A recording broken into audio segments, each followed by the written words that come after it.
I have determined that it is time to officially recognize Jerusalem as the capital of Israel. Donald Trump recognizing Jerusalem as the capital of Israel today, a move that makes good on a campaign promise but defies warnings of new conflicts in the Middle East. I am also directing the State Department to begin preparation to move the American embassy from Tel Aviv to Jerusalem. Trump breaking from decades of American foreign policy. Israel's prime minister is hailing Trump's decision and is encouraging other countries to follow suit. This is a historic day. We're profoundly grateful for the president for his courageous and just decision. I want to applaud President Trump for fulfilling his promise and making that right move. Decision of President Trump's. Tell us the mayor of Jerusalem praising Trump today on CNN and adding Israel will not be deterred by threats of unrest. The state of Israel would never be what it is today if we would be deterred by violence. There is deep concern Trump's move will undermine efforts for peace in the Middle East. While Israel considers Jerusalem its eternal capital, Palestinians want the capital of an independent Palestinian state to be in Jerusalem's eastern sector, a region captured by Israel in the 1967 Middle East War. The United Nations Secretary General is vowing to support the Israeli and Palestinian leaders to return to meaningful negotiations. In this moment of great anxiety, I want to make it clear there is no alternative to the two-state solution. Strong condemnation out of Palestine. Mahmoud Abbas, president of the Palestinian Authority, says the U.S. is no longer a peace broker.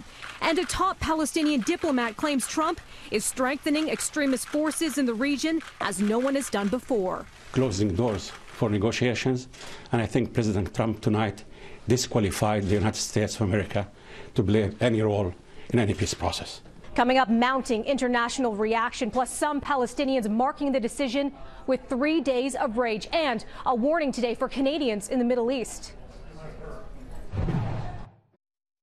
More followed now to Donald Trump's decision to recognize Jerusalem as Israel's capital and to move the U.S. embassy to that city. This despite international warnings, including from his allies, that the move could trigger new unrest. And Canadians in the Middle East are being urged to exercise caution amid plans for more protests. Palestinians in Gaza demonstrating today, some protesters setting fire to U.S. flags. Hamas describing the U.S. recognition of Jerusalem as Israel's capital as a dangerous decision. Some Palestinians marking 3 days of rage as a response. In his announcement today, Trump acknowledged his declaration would be met with disagreement and dissent. Today we call for calm, for moderation, and for the voices of tolerance to prevail over the purveyors of hate. In Istanbul, hundreds of protesters condemning Trump's decision outside the U.S. consulate. And Pope Francis speaking hours before Trump's announcement, saying he can't hide his, quote, deep concern. The Pope calling for respect of the status quo, saying new tension in the Middle East would just further inflame world conflicts. In the UK, a week after Theresa May said the U.S. president was wrong to share anti-Muslim videos on Twitter, the British Prime Minister explaining she intends to speak to Trump about the status of Jerusalem. Our position has not changed, that the status of Jerusalem should be determined as in a negotiated settlement between the Israelis and the Palestinians, and Jerusalem should ultimately form a shared capital between the Israeli and Palestinian states.